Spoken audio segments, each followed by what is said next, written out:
สวัสดีนักศึกษาอ่าอาจารย์อัดคลิปนี้เนาะก็หวังว่าจะเป็นประโยชน์ให้แก่นักศึกษาหรือว่าผู้ที่มีความสนใจที่เวลาเขาเขียนบทหรือว่าบทความหรือบทจบสั้นอย่างต่างๆเนาะแล้วมันมักจะเห็นว่าภาษาลาวกับภาษาอังกฤษหรือว่าตัวเลขเนาะเขาจะใช้ฟอนต์ที่บ่คือกันเนาะคือตัวอย่างจังซี่เห็นบ่ตัวอื่นภาษาลาวนี่มันเป็นใช้สิทธา OT ทั้งหมดตัวเลขอยู่นี่ก็เป็นใช้สิทธา OT แต่ว่าเราสังเกตเห็นตัวเลขในนี้แล้วก็ตัวภาษาอังกฤษนี่มันจะเป็น Time New Roman เฮาเบิ่งหันได้บ่มันก็ได้เนาะแต่ว่ามันเบิ่งบ่งามคือแบบบ่เป็นprofessional ปานใดเพราะฉะนั้นเฮาจะเฮ็ดให้มันคือกันทั้งหมดเลยเนาะตอนทำอิฐที่นักศึกษาเขียนบทต่างๆไปเนาะก็เขียนไปตามฟอนต์ใดก็ได้เนาะสิเอาตัวเลขเป็นฟอนต์ใดก็ได้เนาะภาษาอังกฤษเป็นฟอนต์ใดก็ได้แล้ววันสุดท้ายบทเฮามันสมบูรณ์แล้วเราจึงค่อยมาแปลงคืนบัดเดียวเนาะซึ่งอันนี้มันสำคัญนักศึกษาส่วนหลายแม่นพิมพ์ไปแล้วก็แปลงไปพร้อมเนาะซึ่งว่าอาจารย์จะให้เฮ็ดตัวนี้เป็นTime New Roman นักศึกษาก็แต่ว่าบังเอิญมันเป็นเพชรสลัด OT นักศึกษาก็ไปคลิกนี่แล้วก็ไปใส่โฮมแล้วก็แปลงเทื่อละโตเนาะซึ่งมันหลายเนาะเฮ็ดให้มันซักซ่าเนาะฉะนั้นมันมีวิธีที่จะเฮ็ดให้มันไวขึ้นเนาะคือบทความเราได้เป็นแบบนี้ไปเรียบร้อยแล้วเนาะบางตัวมันก็จะมีแต่บางบอนบางตัวเนาะคือจังซี่เนาะเห็นบ่มันก็จะบ่เป็นTime New Roman เนาะฉะนั้นวิธีแปลงของเราเนาะเราก็เพียงแต่กดCtrl A หรือว่า Select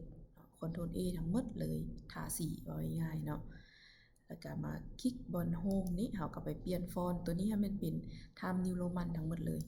เนาะเวลานั้นมันก็จะเป็นรูปแบบนี้ทั้งหมดเลยตอนนี้แม่นภาษาอังกฤษกับตัวเลขเราจะเป็น Time New Roman ทั้งหมดสังเกตได้ตัวเมื่อกี้เห็นบ่แต่ว่าตัวฟอนต์ตัวหนังสือของเรานี่เนาะเป็นภาษาลาวนี่เราต้องได้เปลี่ยนให้มันเป็นเพชรลาด OT เนาะวิธีง่ายๆก็คือจะเข้ามาบน Edit เข้าไปบน Edit นี่คลิกนี่แล้วก็ไป Replace ปึ๊บเราจะสังเกตเห็นไฟล์นี้มันจะบ่เคยนักศึกษายังบ่เคยได้แปลงจักเทื่อเนาะยังบ่เคยได้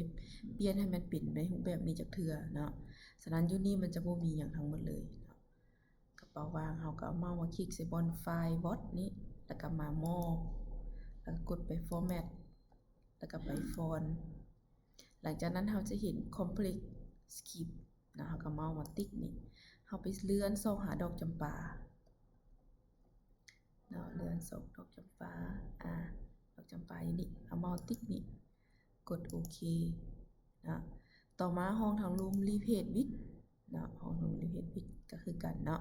เมาส์มาติ๊กซินี่ให้มันตัวกระพริบมันขึ้นกด Format ไปบนฟอนต์แล้วก็มาบน Complex Script คือกันเนาะเมาส์มาติ๊กนี่เข้าไปกดหา Slide OT แบบนี้ปึ๊บนะกดโอเคแล้วก็ Replace all กดประเดียวเลยปล่อยให้มันลั่นแล้วมันก็สิถามว่าเฮา Replace อยู่นี่มีเท่านี้โตเนาะเจ้าต้องการดูวันเจ้าต้องการที่จะเปลี่ยนบ่เฮาก็โอเคแยกไปเนาะแล้วก็แยกแล้วก็โอเคไปอีกอันนึงหลังจากนั้นก็กดออก close เห็นบ่มันสิเปลี่ยนให้เฮาทั้งหมดเลยเนาะมันสิเปลี่ยนทั้งหมดเลยเนาะมาเช็คเบิ่งคืนก็ได้กดเบิ่งคืนเมื่อกี้มันอยู่บนเอกสารอ้างอิงเห็นบ่ทีนี้มันก็แปลงคืนไปหมดให้เฮาแล้วเนาะตัวนี้ก็จะเป็นTime New Roman ทั้งหมดแล้วเนาะอันนี้ก็คือวิธีแปลงง่ายๆเนาะเฮาเอกสารเฮาสิหลายหน้าปานใดก็ตามตอนเฮาพิมพ์นี่พิมพ์ไปโลดเนาะสุดท้ายเฮาก็มาแปลงไว้นี่คือเก่าเนาะบัดนี้สมมุติว่าบังเอิญว่าเฮาพิมพ์ไปแล้วเฮาลืมเนาะมีหลายตัวเฮาก๊อบมาแล้วถ้าเฮาจะกลับไปเฮ็ดคืนเด้เฮาก็เฮ็ดแบบเก่าเนาะ Ctrl A นี่แล้วก็มากวดเบิ่งคืนนี่คือเก่าแต่ว่าเวลานี้นี่ถ้าเฮากวดเบิ่งเช็คเบิ่งตัวรีเพจคืนมันจะเห็นคำว่ามีหมดแล้วเห็นบ่ตัวนี้เนาะมันจะค้างตัวนี้ไว้อยู่ฉะนั้นเฮาต้องได้ออกจากตัวนี้ก่อนก็คือเอาเมาส์มาติ๊กใส่บอนนี้ให้มันตัวกระพริบคือเก่าแล้วเฮาก็ no format ทางรูมก็ติ๊กซะนี่แล้วก็ no format ก็จะเป็นเป้าว่างคือเก่าก็กลับไปเฮ็ดคือแบบขั้นตอนคือเก่าเนาะถ้าเราจะเปลี่ยนเป็นใส่เสถา OT เราก็เพียงแต่อยู่บนอันนั้นรีเพจนั้นเราก็เพียงแต่ไปเลือกให้มันเป็นใส่เสถา OT เนาะก็มีแต่ส่ำนี้เนาะโอเคขอบใจ